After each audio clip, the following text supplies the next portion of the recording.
Hey you, thanks for joining us here, Simply Worldbuilding. Today we're going to have a quick glance at what it takes to actually build nations. So we're going to probably have a glance at constructing cultures and governments and that sort of thing, and actually building a real nation. It's going to be toying around a little bit with names too, and we can touch on sort of our own strategies on coming up with that sort of stuff. But yeah, we're going to be zooming in a little bit on a couple of key areas. So while you're along for the ride, Chip? No? Well, fine. I'll keep them all. Anyway, so we sort of divided a couple of nations amongst ourselves to put a little bit of thought in over the week. We were going to go with sort of the Delta City country and the Dragon Mountains country that we've been talking about as sort of mainstays in the world. Did you have any ideas that you wanted to get started on?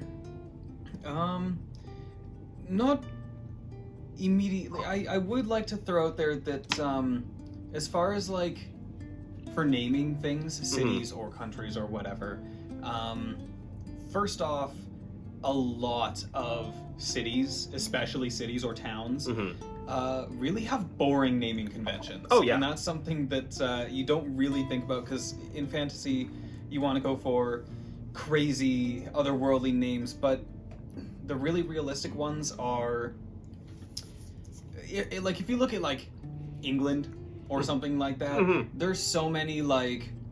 They're just named after being on a river, being on the ocean, being beside a hill, you know what I mean? Like, and then half the time that shows up in the names, and that even happens in other languages as well. Where you look at it and you're like, oh, that sounds so cool, because you don't understand the language that it came from, and then it literally translates to there's three hills here or something like that. Rivertown. Yeah, exactly. Yeah. So you can really, really lean on that for coming up with names for cities and stuff.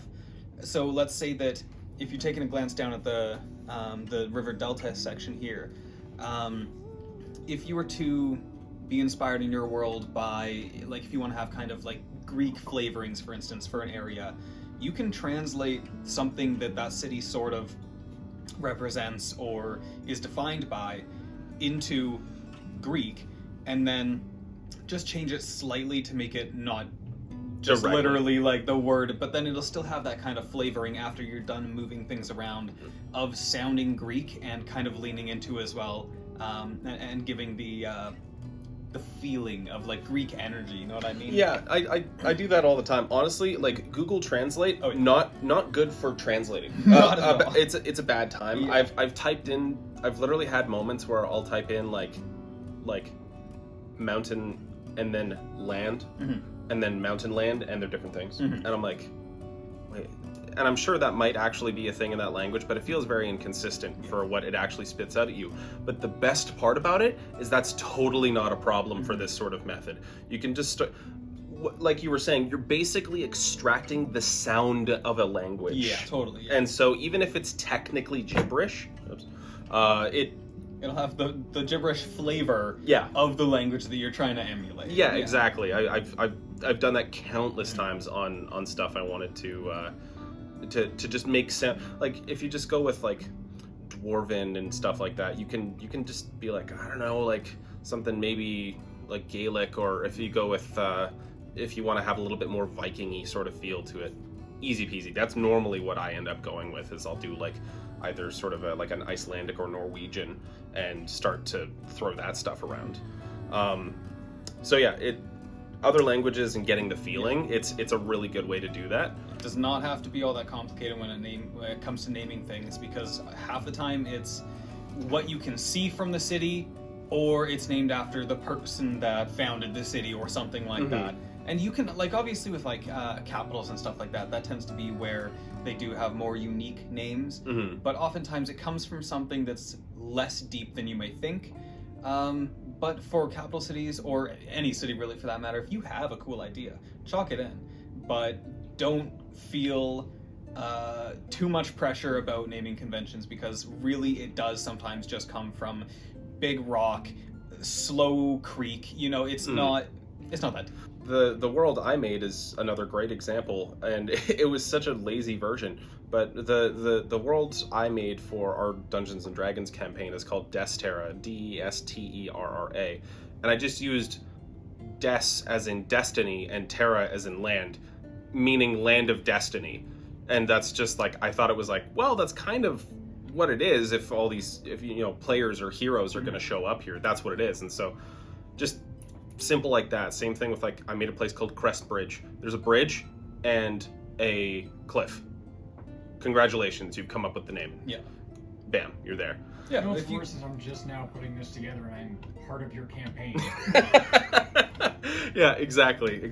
So, yeah, don't get too caught up in trying to make it incredibly Lord of the Rings level epic. Yeah. you It'll can probably just- come out sounding epic. You know, you've got like, so let's say that we're talking about the river delta here. You've got this big capital, like, trade-based city, right where all these rivers meet. So it can be something like Chuck River's Bounty, or something like that, like River's Bounty, River Treasure, meeting place, or something like that into Google Translate, and then get the feeling that the words that you see give you, and then just change a little bit and keep that energy, and you're good to go. Or you could literally leave it. That's also fine.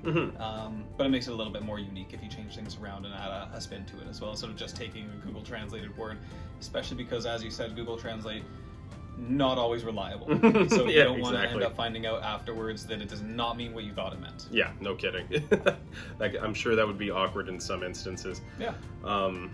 But other than, like, naming conventions and stuff like that, did you have anything to sort of start on, just like on just ideas on what to put there? I mean, I've got kind of ideas of how I think that country's going to work. Okay. I'll be honest, I did not spend any time thinking about names, so I'm going to be doing that on the fly. That's if you fair had enough. something that you want to chuck out 1st, feel free to do it, and then I'll swing back around to, because I was kind of thinking more about government and culture and that kind of thing. Honestly, probably a better place to start, even if you're a name you can throw in whenever, but realistically, names can often come from little subtle things, and so coming up with the details isn't a bad idea. You can also get the reverse, where sometimes the name can inspire the creativity about, what am I going to put here? So there's really no right answer for name first versus content first. I mean, if you wanted to, I had a few ideas on sort of stuff to do up in sort of the Dragon Mountains as well. And actually, another thing, before we even start diving into that, we mentioned scrapping certain things before. Yeah. And this isn't necessarily huge, but It could have been had we let it go longer. yeah. So So what I think we're going to do is we're going to move our equator instead. The reasons I was sort of thinking of on this is, one, there's little consequence for us at the moment, but when I was starting to come up with, like, the places on, Earth that are sort of inspired for the Dragon Mountains, I was coming up with a lot of, like, European stuff, or like England, Scotland, Ireland, Wales, like that sort of area. And one thing you'll know about all of those places there is they are not on the equator, or even really that close. They can have relatively harsh winters, and so it made a little bit less sense for me for it to cut through. After thinking about it, I realized, like, well, we did want the Delta area to be semi-tropical, if not Definitely, very yeah. tropical. Yeah, well, for the longest time I was flirting with the idea of it being essentially like a desert, and then just the only reason why it's so fertile is because of these rivers. I've kind of leaned away from that now. I still want it to be Still gonna be very hot. much arid as well, but it definitely makes more sense for it to be like we can run the equator right across those, and that lines up perfectly. Yeah, so we're going to be moving that, and thankfully wasn't that crazy a change for us, but it's an example of having to cut things every once in a while. But either way, just had to touch on that. Yeah. But so I know we were thinking of putting our capital city somewhere around here, but I started thinking. So we were thinking that this was sort of a human/dwarven country that has since mixed into its own thing, and I kind of took that and ran with it a little bit, because I know we were deciding that Actually, we need to change our compass too now. Uh-oh. And speaking on races being in a certain area or something like that, if your book or your game does not have all of these races that we're using, this is not, gospel. You have as many or as few races as you want in your game. Not that deep. We're kind of sticking a little bit more classic for like tabletop games or books or anything like that, because we want to keep it a little bit general and flexible. But for yourself, you do whatever you need. It doesn't have to be all that specific with races in certain areas or climates or anything like that, but do as you wish. This is kind of the thing too, is if you're doing a fantasy setting, in all likelihood you're having like the Tolkien basics, you know what I mean? You've definitely got humans, more than likely. You've probably got elves, you've probably got dwarves, and you've probably got orcs. And maybe some sort of halfling or hobbit variant in there. Those are kind of the core ones, and so you can find those in a lot of fantasy settings, but you can also find ways to just vary on them very easily enough. So yeah, like you say, you don't have to follow our sort of way of thinking about this, but just for the sake of sticking to a pretty standard fantasy layout, that's the way to do it. But okay, so as I was saying, I thought that the sort of unity kind of would be like the unity of dwarves and humans would end up being a sort of culturally significant thing, and so seeing it, just trying to play around with it in my head. We had discussed that on the northern side of the mountains it was going to be a higher altitude, and on the southern side of the mountains it was going to be a lower altitude, a little bit more hilly. And I think it'd be interesting if in the history of this country they were actually two countries originally. On the northern end of the mountains was a very, very dwarven set of peoples, and then on the south end was more than likely humans. And there was a little bit of a mix at the very, very tip of the country here. Probably after some sort of war or conflict, something unified them that made them into a singular country. And I think that is going to be probably one of the most culturally significant events to do with that country. Well, when you've got something that is that significant as well, that's the kind of thing that very, very often gets memorialized into some kind of festival or statues and stuff like that as well. So if you've got an impactful moment like that, make it feel impactful. Yeah. Put things around that remind people walking through that place how much that means to them now or meant to them at one point in history.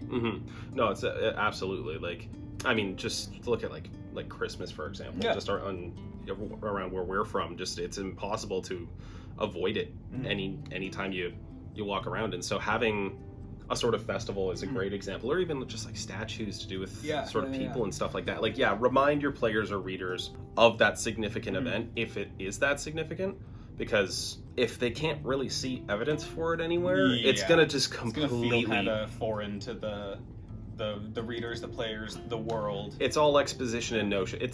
You need to show, don't tell, and that's kind of a good instance of that sort of saying. But if you've got something called, Unity Day or something like that, and then there's this big old festival, and maybe in the town square there's like an ancient statue of like a human and a dwarf, like cheersing or some sort of metaphor for peace or something like that, then I think that makes it feel very real and lived in as well. Yeah, totally.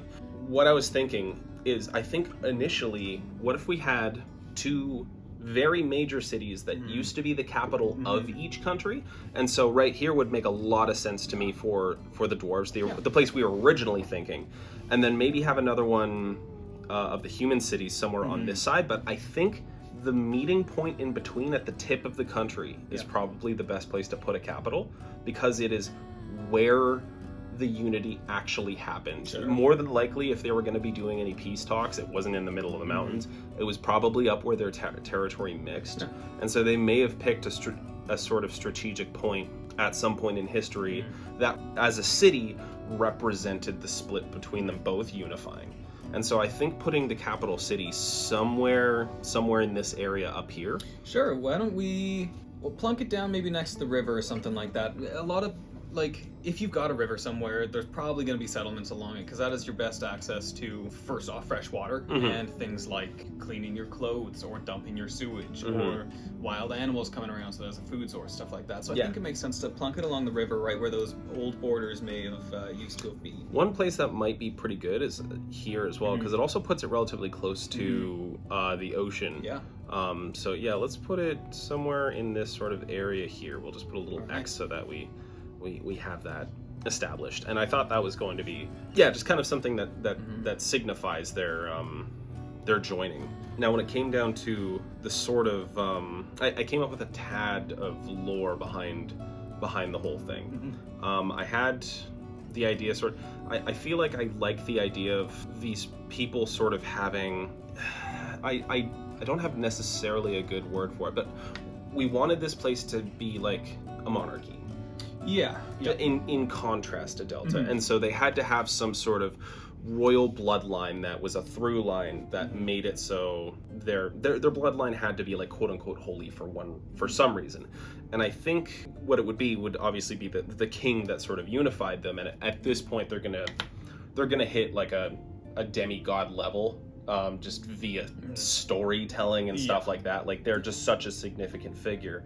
But I think it would also be cool to have sort of other like sort of demigods, or even what you could sort of think of them as like saints almost, like sort of tertiary characters that represented something that were part of like the sort of initial court of this king, and their lineages are part of the sort of royal council as well. Do you see what I mean? So instead of like in Delta, we were thinking of having sort of a house system where they're competing against each other. There's no question who's in charge in this one, but it does allow for like a slightly larger sort of royal family to exist.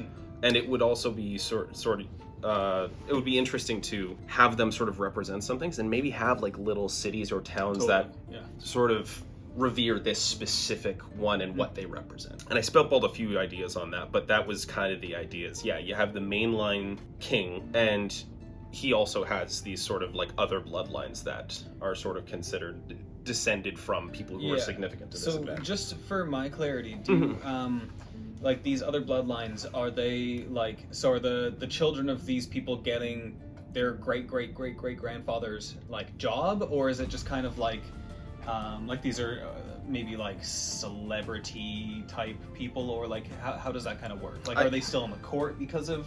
I would say so, yeah. I would say it's sort of like a lordship. Like they probably have delegated to them a certain area of land, and the people within it sort of revere the initial sort of saint as their own like sort of personal patron. But yeah, like representatives of that family, at least one person's going to be a member of the court, and then like extended family might just be rich and famous. But someone's got to have the job. Now, whether we're going with like it's got to be the firstborn or this something like that, or just whoever kind of fucking volunteers, like we can kind of iron that out. But so like the chief steward or whatever, like that is going to be somebody from a specific bloodline. Like that's not a job that's up for grabs. That's what I was thinking. Yes. Interesting. Because again, I really this all came from trying to justify there being a royal lineage that can't really be questioned. I'll be honest.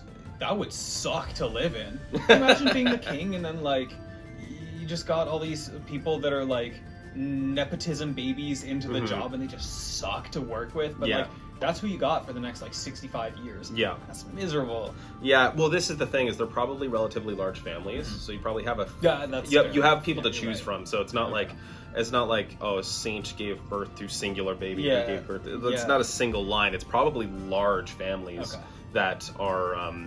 That could be an actually good point. It gives the king maybe the king chooses what member of that family sort of takes that sort of job, and who he thinks is best for the job. So hopefully you have less of that where it's just like, oh my god, Becky, I get it, you really want to build a mall, but we just can't.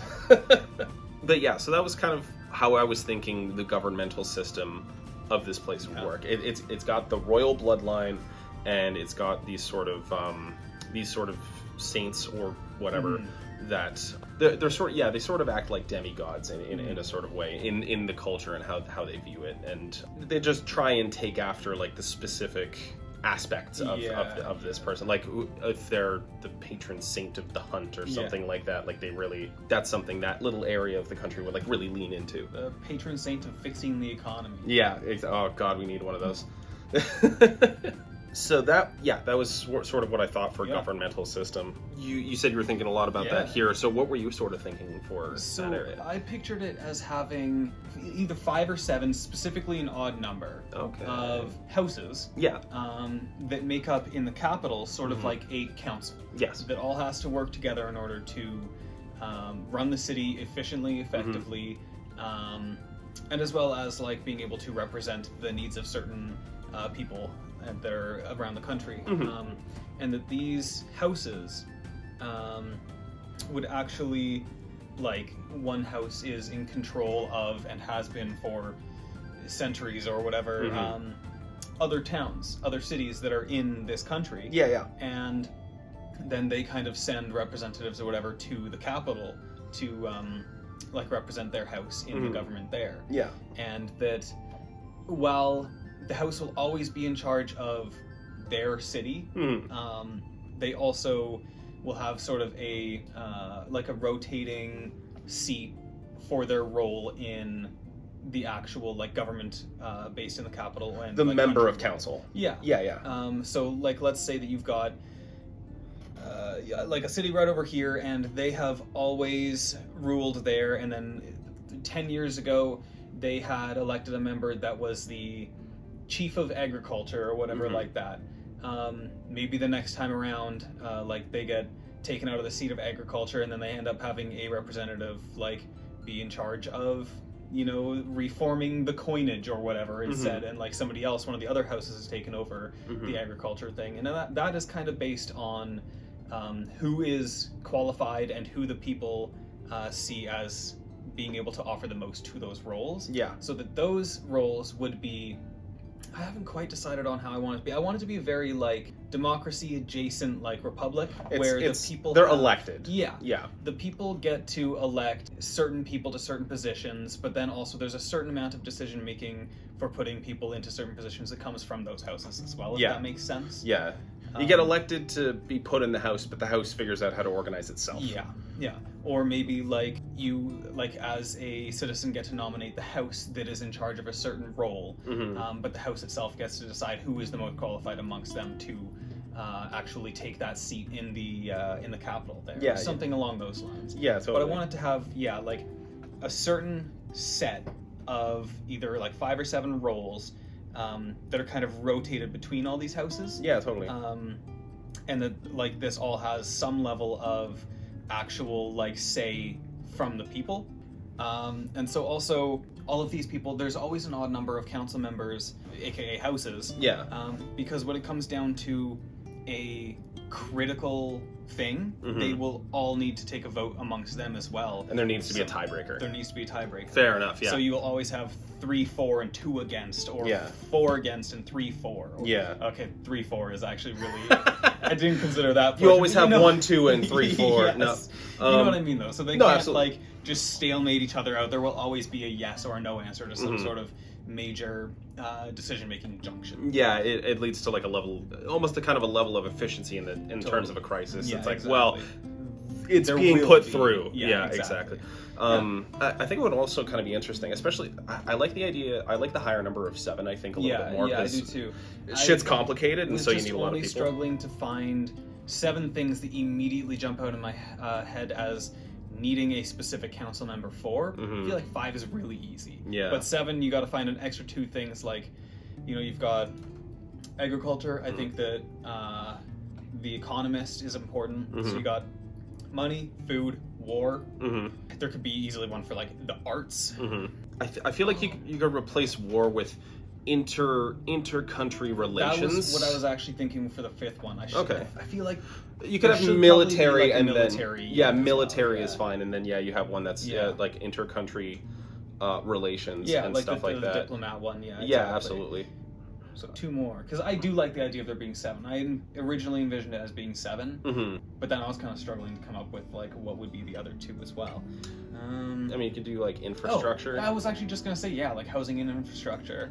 Yeah, so 7 cities or townships or something like that will all be controlled by a house, and then they also have representation in like, you know, guild halls, clan halls, whatever, in the city, and then those people, yeah, are like sort of democratically elected into positions that kind of rotate every now and again for whoever is by the public seen as the best house for that role, and then maybe they elect amongst them who is the most qualified for that position or something like that. But then also, like, within the actual council themselves, if you feel that there is corruption or nepotism, like they don't actually earn it, then they would be able to, like, you know, maybe if there's 5 votes out of 7 total or whatever, force the one member to resign and somebody else would come take a position or something like that. So there's, I want there to be a lot of checks and balances, so that there isn't too much corruption, or at the very least too much favoritism of one people or one angle or something like that, because I really, really want it to feel like a very, very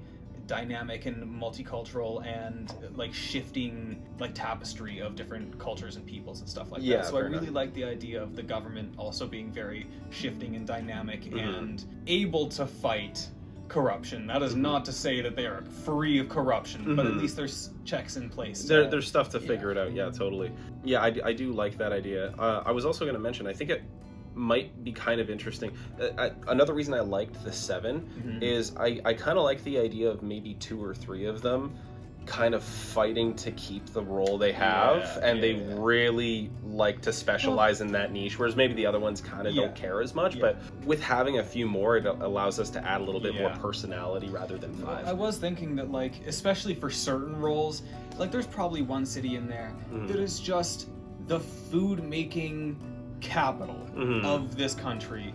Of course they're going to keep being the agriculture councilman. It's hard not to find an expert on agriculture in this place. Also, you're telling me the people who are in charge of the economy aren't going to try and keep that role?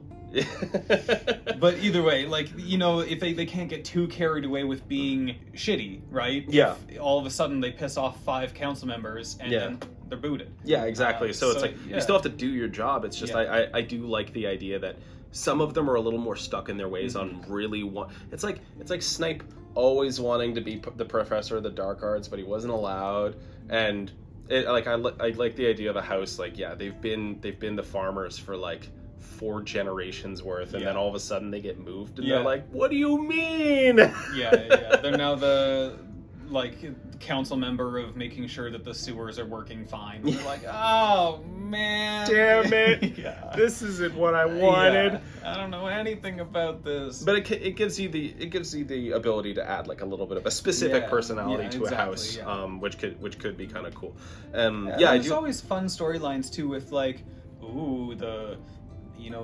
the minister of military might or whatever is so sketchy. That kind of, like, there's always like those kind of things that are easy storylines and easy places to put interesting characters. Well, with having all these checks and balances creates the ability to have like this sort of like this big political drama to it. You know what I mean? It's like, oh, that's against the law. Well, I'll make it legal, or just like, or like you said, like the warlord is getting a little sketchy, but he's kind of found a way to cheat the system.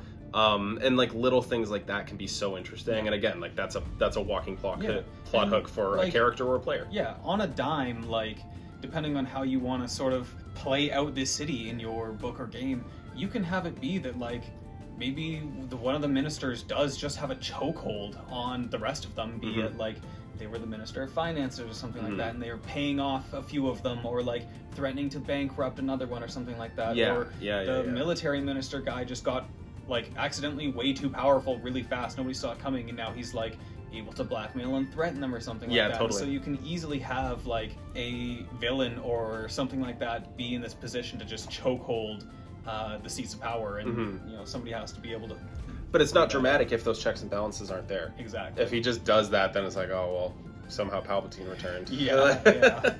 But I like the idea that, in my head, where we don't necessarily have need for that kind of conflict, I like the idea that it's a very fluid, dynamic moving, shifting thing like that. Yeah, I totally. like that. I definitely like that idea as well. And it cracks me up a little bit on how both of these places work the same but different. Yeah, totally. You have, I guess you don't really have a main dude. You don't have a president or Yeah. a prime minister in any sort of way, but there's still like this sort of council that's selected. Yeah. It's just, and this is what I like about it is like, yeah, you still have your council, but this one's based on bloodline and this one's based on electoral politics, Yeah. basically. But they still do the same thing in a Yeah. different way. Yeah. And, but There's yeah. still these like pools of people Mhm. that are going to be elected to specific roles in the government or whatever. But yeah, the idea that they're like similar in a lot of aspects, but then also very opposed on different things. Yeah. Be it that they only have a very specific like bloodline thing, Mhm. and this is still open to the general public. You could work your way up in there. Yeah. Yeah, I think it's a really interesting idea that they've got this like so many similarities and then also so many stark contrasts as well. Yeah, I like that because they're similar enough, but they're also right beside each other. Yeah. But yeah, they're different enough to be feuding one way or another, and so that's really cool. So I do want to name both of these countries. Totally. I want to put that down just so it's a little bit less confusing for viewers and also me, just because referring to them by Dragon Mountains and Delta is a little weird. Yeah. We're 7 episodes in. We've got to nail down a little bit so we can refer to them. Yeah. I was basically doing what we were describing, was going on Google Translate and starting to throw some things out there, and I scrapped like 90% of them. What I was sort of thinking for like a country name, because I really do love me some Ys or soft Js. Totally. And so what was the one I had? It was there was Ogdermere or Yothermere. I like Mears as well. I love a yo. Yeah. Yo. I think the one I liked the most was Yothermere. All in favor, say aye. Aye. Yeah, fair enough. Am I part of this? Sure. I. Dope. Nice. It appears like I just picked one name and went through it, but I definitely just started to, off camera I went through quite a bit. What's probably challenge time. I was just gonna say challenge time. If you're in the middle of making a city or country or something like that, anything that you need to name, start doing our method or another method of your own that you think is interesting, but come up with 5 to 10 different names for the place.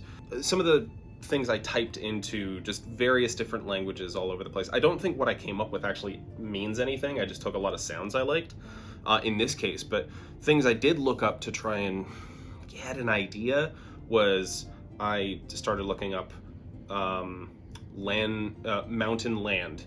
Super boring, but can come up with something good.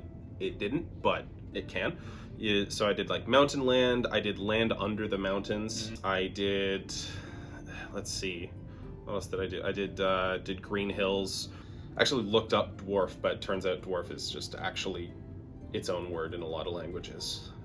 I figured that would be the case, but I thought I'd try. But yeah, so I just started throwing phrases at it and saw what came out, and I ended up going with something that's complete gibberish. But that's your challenge for this video, is come up with 5 to 10 names and narrow them down, mix them together, see what actually comes out that's worth being on your map. So I guess we should probably at least write down somewhere here. Yothermere with 2 eyes, just like me. Just like me. I had Yothermere and Ogdermere, and I figured basically whichever one we didn't pick, I would use the other for the Dwarven capital. Oh, totally, yeah. Sorry, what was the other one again? Ogdermere. Ah, yeah, okay. So That sounds kind of dwarfy. yeah, exactly. I realized while doing this that when I've been working with just my own D&D campaigns, the current one, the one I originally tried running that didn't really go anywhere, I almost always have a semi-dwarven settlement going. Yeah. So I've worked with dwarven naming conventions for quite a while now. But yeah, so this is Ogdermere. I think I also had a name for the actual path that leads up to the dragon area. Not the dragon area itself, but just the path. Yeah. I think what I did was I just looked up Deadly Path, in Norwegian, I think Let's I did. go, yeah. I cut out path, but I don't remember the original word, but I know I just mixed around a little bit, and it came out as Dodleague. So Dodleague Pass? Yeah, totally. For some reason, oh no, that was Gibby. I thought his name was Dudley from fucking iCarly. Dudley? Yeah, Dudley. No, it's Gibby Smalls. Yeah, but either way, Dodleig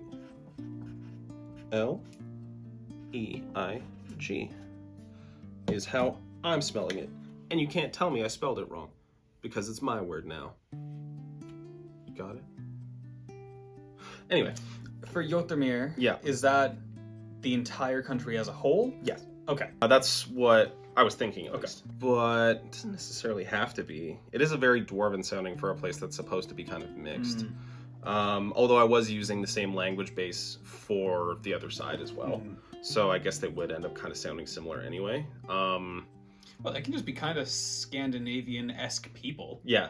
Well, I mean, that was kind of what I was going with. Like, yeah, realistically, it's just where you get Scandinavian and Celtic, and now you have dwarves. There was one more name that came into my head, and that was the original human capital. Which actually, sitting on the, looking on the map, might be cool to put in this area. Definitely. Just because the river kind of goes around it, so they're kind of protected from a certain amount of sides.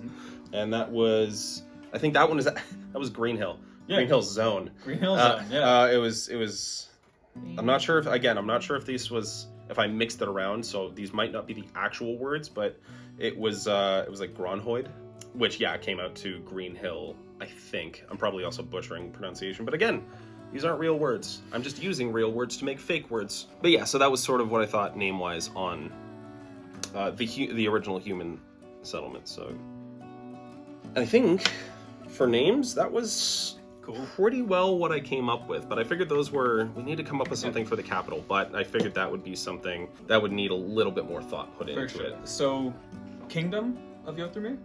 Yeah, totally. Cool. So yeah, that's kind of what I came up with for names in that sort of respect. I did come up with sort of city ideas, seeds, like name the city of this. I came up with the after bit because I feel like it would just be kind of cool, and we can figure out where to put them and how they're related. Yeah, that's actually just having a motif. Point. Yeah.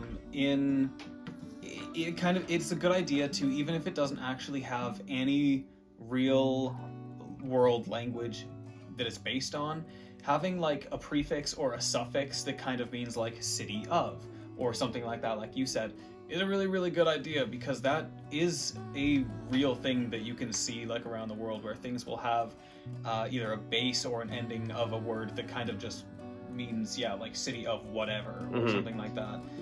So that is definitely a good thing to do. I've done that in my campaign as well. There's 2 places actually that have that, and one of them is Scone. So it'll be something Scone, and that's basically just like village or city or whatever, and then the word before it is the actual like title that it is. And then what was the other one? It's like Ville, almost. Exactly. Yeah, 100%. Totally. Yeah, it's a good idea to have like prefixes or suffixes or something like that if you want to do sort of like a wide sprawling thing, so that you can just toss that at the end of a word. If you have another word for Big Hill Town, then you just toss that word at the end of Big Hill. Or Green Hill. Hill. That's a great point. In the realm I was sort of thinking of, it was more like how Paris is like the city of romance. Yeah. You see what I mean?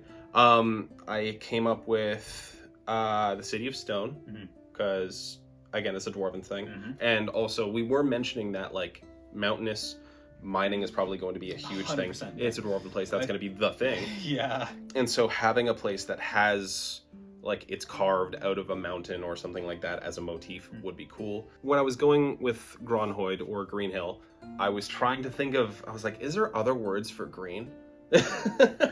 And because I was really trying to avoid doing Emerald anything, because that's straight out of Ireland. It's the Emerald Isles, and I'm like, I feel like I can't just gank that. It's a little too close to home. So I was like, is there something else other than Emerald I could go with? I found Shades of Green and saw Juniper, which was like, cool. All right. And it's funny because it completely steered me off course. I wasn't going... I ended up going with Gronhoid for the actual name of the place I was thinking of, but I decided, let's make a new place called the Juniper City. I did a little bit of Googling on juniper. Turns out juniper berries aren't actually berries. What are they? They're like little, it said they were like cones or something like that hold seeds, but they're not technically berries is what it said. You learn a lot of random shit when you start Googling stuff for names and just world building. You can just toss in like, it's Juniper Town sort of Pokemon. And it's named for the fact that it's on this sprawling hillside area where just junipers grow in the peak summer season or something like that. And it's a big thing around there. Maybe they even have a festival about that or something like that. And so, this is also another thing, is that you can just take stuff in real life and add a magical property to it. Like, maybe juniper berries actually do have some sort of interesting magical property. I saw that, I think it was in Rome, they used to eat juniper berries around the Olympics, I think, because they thought it increased your stamina. Who knows if that's true or not, I didn't get that far. But you could make it so it does that, or something completely different. Maybe juniper berries are great for making poisons or health potions or something like that if you want.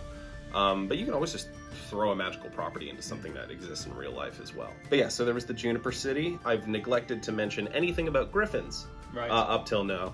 And so I want there to be, I was trying to find other stuff that's like bird-like other than griffins, because I want there to be a bit of a variety of just bird-like things in the mountains. And I think we'll have variations on griffins for sure, but it's like, okay, the only other one I can think of is like a thunderbird.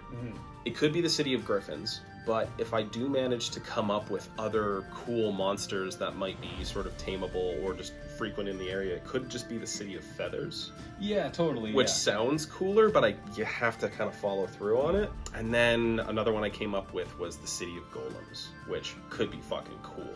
Especially if there's giant creatures that are fighting. They have maybe golems that just like wake up at night and actually like work to defend the city against whatever comes at it. And I want to put those somewhere, but we don't need to come up with a location. I just thought they might be cool things that this country could you can keep have in your back as cities. It's one of those instances where you might develop the city a little bit first and then put it somewhere rather than coming up with a place and doing that. Again, I don't think there's really a right answer for which direction to come at it from. It's like, do you build the place first and put it somewhere, or do you check out the place you're putting it and build somewhere around that? Realistically, you can do either. I think there's also kind of a middle ground where you can build something to a certain extent and then decide, okay, I want to have that here, and then just take a little bit of the surrounding area and sort of tuck it in and use that to spice up and sort of connect it and make that feel real. Yeah, totally. It is sort of this two-way street almost, in like using the geography of your map and using your inspiration in order to come up with something cohesive. But those just kind of popped into my head as like, I want these to be somewhere in the world, in this country more than likely, and so those were just things that kind of popped out of my head. All right, well, that seems like a pretty good place to at least cut into a bit of an intermission, so we'll chat at you in a sec. You subscribe, or he gets it. And remember to hit the bell. Also, check out our Spotify and Instagram. If you DM us on Instagram or comment, you might be actually featured in an episode. In these intermission areas, this is where we're going to start doing a bit of a Q&A. And so if you want to get featured, comment or shoot us a DM. Or else. Deal. Right. Welcome back, everybody. So we've just talked a little bit about the nation that we now know as the Kingdom of Yotamir. I'm going to quickly do a little bit of a breakdown on what I was envisioning for the River Delta area, which I was thinking would be something like Fearos or Fieros, or something sort of to that effect for the entire nation itself. It's the country name. Yeah, totally. No, I actually really like that. That actually just kind of rolls, right? Yeah, strikes. So that's kind of what I envisioned for that. And then being that we need a minimum of 7 cities, and I do picture there being a lot more, but for 7 plus the capital, significant, noteworthy cities where these houses are going to kind of house their base. They give you a hold almost, even you could kind of think of them as. I made a little notepad of city names ideas that I had. Okay, for sure. One thing that I'll mention is we briefly talked about before having sort of like a prefix or a suffix. I had gone ahead and decided that I would have for like harbor towns, Okay. the prefix being al, Okay. and that'll be like harbor or something like that. So it'll be like Al Abat or Al Abat. Okay. And that is going to be like Abat Harbor. Okay. And then there was also Al Imbor, and that is going to be another harbor town. You know, Okay. any of the like harbor towns along the inside of this bay here Mhm. are going to start with Al, and then that's kind of how you can tell what they are just by looking at them like on a list. You already know they're a harbor town, so they're going to be on the water. Yeah, totally interesting. Do you mind asking, where did you get Al from? Was there like a language basis in that, or Honestly, vibes. vibes? Just vibes only. Totally. I started with a couple of city names, and I'm like, yeah, I kind of like that, and I want to have multiple that have like similar names, and I'm like, that could just be my harbor Mm-hmm. like name because we're gonna have multiple of those. And also, Al just sounds good at the beginning of names. There's a lot of cities like I don't really know where that originates from. There are a lot of Al somethings in the world. I just don't really know where that's from. Yeah, no, I just kind of based on vibes only. Okay, is, fair enough. How I came up with that. Yeah, no, cool. But so it means harbor town specifically?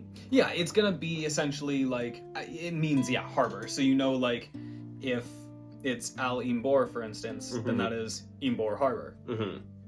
Yeah. Well, because I was kind of thinking, like, would the inlet itself be called the Al, or is it just harbor town It's just specifically? harbor, yeah. Okay, makes sense. Totally.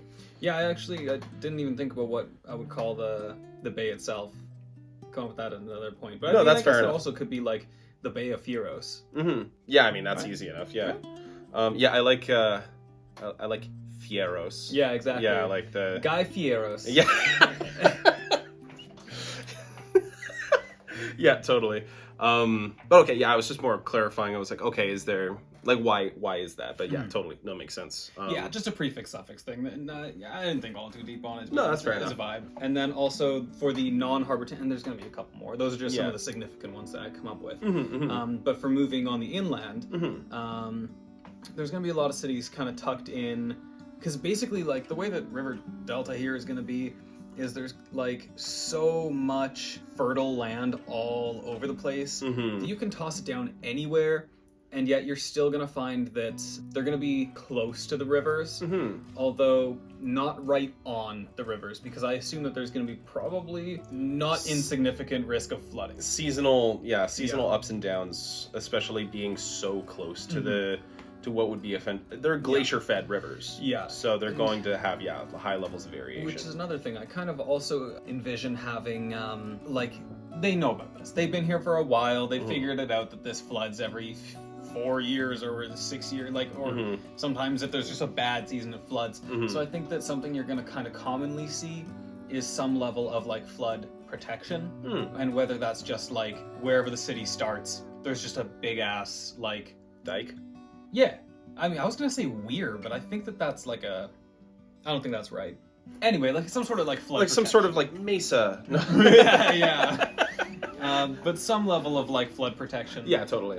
Just as a thing that you can expect to see anywhere you go, basically. It's like shoveling your snow in the winter, man. It's like, it's just, that's what you do around here. Yeah. But I always like the idea, too, of, like, having something that just seems inherently of this country, right? Like, you know, you think of Fieros here, and in your head you're like, yeah, they got all those crazy walls along all the rivers because they're the flood guys, right? So kind of when you can connect imagery as well. It's or something as that someone foreign would like consider to be a kind of a stereotype of the like, place. Yeah. like you think of Amsterdam or something like that, and like you see all these like canals in your head, and there's there's things that you see in your head when you think of a place. Even if you haven't been there, there's things you've heard of been there, and so they kind of pop into your brain as something that's just inherently part of that place. And so this is going to be a very common sight there as well. Yeah, fair enough. Because there is going to be a significant risk of flooding.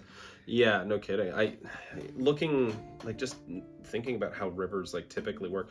Like if you had a city right here, it's gonna suck because all of that water is gonna pile up there. Yeah, and if there's so one bad flood there's season, almost gonna be like it's not gonna be like a lake, but there's just gonna be a point where it builds up so much. There's gonna be a pool of water there for absolutely. sure. And so yeah, you've got to have the cities that actually kind of back off a little bit and don't worry about that. So yeah, that is kind of a cool thing to think about as well, definitely. But a couple of other names for cities that are going to be tucked in there somewhere. I got Shatar. Okay. I got Kior. I got Gin. And I got Shimvali. Okay. Or Shimvali, I guess, is more like it. But yeah, a couple of different cities to toss in there. And that's actually only going to be 6. Yeah. Not to mention that I didn't quite decide what I want. What? Shimfali Ali is he Ali Ababwa. It charged into my brain Now whether know I the liked it or intrusive not. Thoughts, for sure. Honestly, pretty solid though. Yeah. I haven't decided if I want the actual capital city to be Firos and then the rest of the country is called that, because it's going to be New York and New York City. Yeah, exactly. yeah, totally. It's going to be, I guess, probably like the Republic of Firos. I mean, Shimfali has a regal sound to it. It has a we're fucking better than you sort of feel, at least to me immediately. So I don't know, that name stuck out to me as someplace that if it's not the capital, it's significant in some sort of way or another. These are all going to be kind of significant for one thing or another, because eventually I'm going to attach like, oh, this is kind of like where this one house came from, and they're like, typically those are the guys that want to deal with your agriculture, whatever. So they're all going to kind of have like significance. Yeah. But I do agree with you that it'd be kind Shimfali's of got like extra like syllables. Thank you. I was stuck on consonants. Yeah. It does. And also having like Shim be like separate kind of almost feels also like a title in the same way that Al is going to be harbor. Yeah, fair enough. So that almost kind of seems like that could be like the glorious city of Valley or whatever. Yeah. So I'm gonna have to come back to that one, but I did have a couple of names here for the cities. Chuck them down. There's gonna be a significant amount of time, like cities in small villages set up here, but not all of them are gonna be like significant, prominent towns. Yeah, totally. All of them will probably be able to like accept a ship or two or something like that. But these like harbor towns are going to be capable of actually accepting a pretty significant amount of like shipping traffic. Yeah, you'll have the main city, and probably at least 3 of the holds are going to be on the water. Just from like, why wouldn't they? You're rich. I'm getting the beachside property. One interesting thing, visual wise, is that also for the capital here, it's going to be kind of interesting, because in my head I had envisioned it as being like where the river delta sort of like starts spilling out into the bay. There is sort of like almost islands of this sediment that have been like reinforced and built upon, and like those are kind of like the building bricks the cities are. But I want it to kind of be like a city of bridges style thing, and that's actually one of the things that I had decided like I might end up leaning into for the name, is Google translating city of bridges or bridge city into a name and kind of taking it off that, because I want there to be a lot of bridges in between these various like kind of smaller chunks of land that make up this big city. Yeah, it could be. It's not a great example, but it's also kind of a good example. Is Venice a little bit? Yeah, sure. But it's not like Venice is a little bit more like built. Whereas it's probably a little bit more ramshackle that you're thinking. That's what I was picturing at least. It's almost like a dock city. I almost am kind of closer to Pirates of the Caribbean. I believe that was it Hong Kong or Shanghai that they went to? Shanghai, right? Shanghai, I think, yeah. It's pretty well built. It's not like elite, masterful architecture, like outside of like, you know, maybe a certain like one bigger island is like kind of where everything's built up, but the rest of them are, you know, they're still significantly built on, but just bridges like regularly, and then going into the main island, that there's like this, it doesn't connect to the actual like river delta. It's like a portion that is carved out, so it's got like calm water and you can have all kinds of small, like paddled or rowed boats or something like that that can kind of go in and out, trade goods, load things up onto the storefront, and just have like markets on either end of kind of this like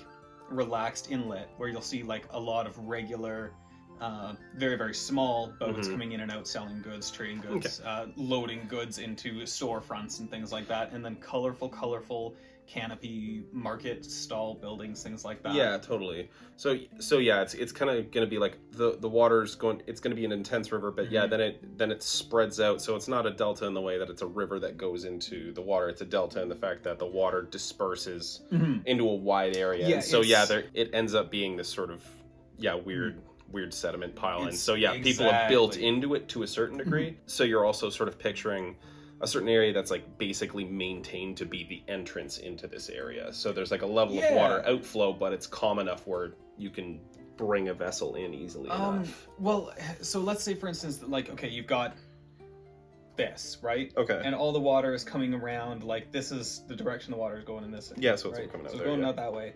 And then this is an island, and then on the inside they've got something that they built man-made, and like maybe reinforced with concrete or stones or whatever like that. So it's actually not connected to the river, so there's no flowing water there. Okay. It's calm, like it's its own little dugout area that goes inward rather than outward. Yeah. Okay, that's kind of an interesting and idea. so that's calm enough for single person like pole or so you're not having to put in too much work. Exactly. Yeah, you totally. Can, just you and your handful of goods and stuff like that. You can go and sell to people that are on the docks. You could row your own boat in there and go and pick things up from other people's boats if you're doing groceries. Yeah. Or for people who own like property on there to run their market. Like this is going to be kind of the big central market zone in a market town, so you can see how it would be popping off. And there's all these people like, you know, going underneath all these big tall bridges. And then like, you know, you row your boat in there and you toss all your stuff up to stock up your shop that's kind of selling things to the people that are going up and down the river or buying and stuff like that. Yeah, so the delta expands out, but then they've kind of carved their own like reverse way back in. Yeah, totally.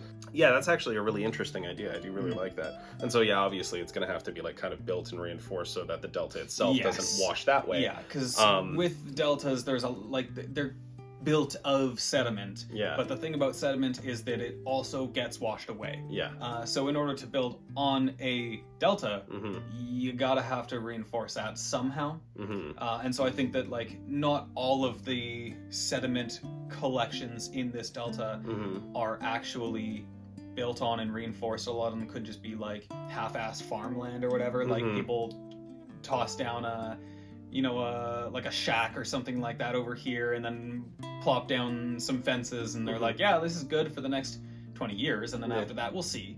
But like on the main islands where there's population and buildings going up and stuff like that, they've really put in work to solidify the actual band. And like probably half it's not even sediment anymore. Like they build like actual like walls basically to keep like the water from getting in, and then like that's what's really keeping the water out. And then underneath that is kind of the land that was left behind by the sediment. Yeah, fair enough. I for some reason sort of picture like, yeah, you say like there's sort of main islands that have just been developed a little bit, but I do picture the areas that are not sort of set in stone, for lack of a better term, to be relatively low. Like I want low income, but it's kind of because like, oh well, we have this little place, we're gonna set up shop, but who knows if it's gonna get swept away in the next year and a bit, especially when it hits monsoon season. Who fucking knows? And so like I can totally get there being some areas that it's just like the people there have used their money to actually like, we ain't going anywhere anymore. But I also picture other areas of this market being low income for that exact reason. It's like, well, I'm buying a ramshackle to sell my wares, my fish, my whatever it comes in and via trade, but I don't know how long it's going to be there. The lease is low. Yeah. But then also, like, as the city grows, because I feel like it's going to be a rapidly increasing city, being, like, so not only accepting and capable of taking on all kinds of people from different areas with different beliefs and cultures, but also so good for trade and just being able to make your own money, that like as sort of the population spills out onto these islands that aren't maybe very well incorporated yet. Mm-hmm. That as more and more people start growing there and building things there, that it becomes necessary to then fortify that, and it kind of gets built up. And It's a developing area, totally. for sure. This is the thing, is like, I picture, like, yeah, you get your little shack for selling your fish for cheap, but then it breaks down next year, but then you just get another one. Yeah, like, no, exactly. I like the stuff's breaking down, but it's being built up just as fast, if not just faster. toss up another one, grab some fish, harvest some bamboo, and then toss on your boat and go hit the market and sell your goods, and then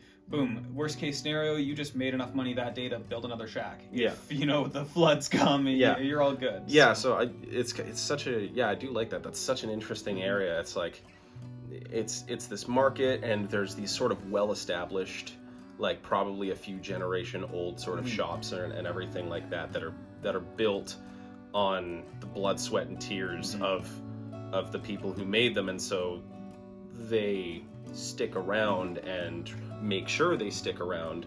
But then there's also like these areas where just stuff gets swept away. But okay, well, after that happened, we just built up another one, and bam, here we go, we're open for business again. And so it's like the city itself, it's constantly shifting and changing with the people within it. But also the city is very, very sprawling. It's very, well, this very isn't large. just it. That's just the Delta area. But then some of the more major parts of the city genuinely are very well built up, very ornate, very just beautiful architecture and stuff like that too.